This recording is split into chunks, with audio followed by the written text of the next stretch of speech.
শোবিজের দর্শক নন্দিত অভিনেতা নিলয় আলমগীর ছোট বড় দুই পর্দাতেই দর্শক মাতিয়েছেন অভিনেতা।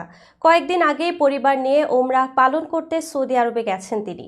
সামাজিক যোগাযোগ মাধ্যমে গত ৮ জানুয়ারি খবরটি নিজেই জানিয়েছেন নিলয়। খবরটি প্রকাশ্যে আসতেই নানান মন্তব্যে ভরে গেছে অভিনেতার কমেন্ট বক্স। বিশেষ করে নেতিবাচক মন্তব্য যেন ঝড় তুলেছে নেটিজেনরা।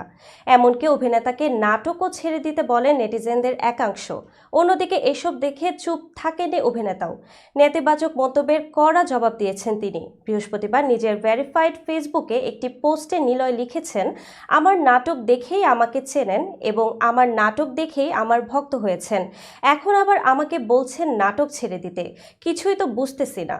অভিনেতা আরও লেখেন, আমি নাটক ছেড়ে দিলে কি আপনি নাটক দেখা বন্ধ করবেন? সেটা তো করবেন না, অন্য আরেকজনের নাটক ঠিকই দেখবেন। নাটক যদি এতই খারাপ জিনিস হয় তাহলে সবাই মিলে নাটক দেখা বন্ধ করে দেন, তাহলে নতুন নাটকও হবে না। বর্তমানে ছোট পর্দায় প্রভাব বেশি নিলয়ের। তার অভিনীত একটার পর একটা নাটক ট্রেন্ডিংয়েও থাকে। কাজের মাধ্যমে দর্শকদের মনও জয় করেছেন তিনি।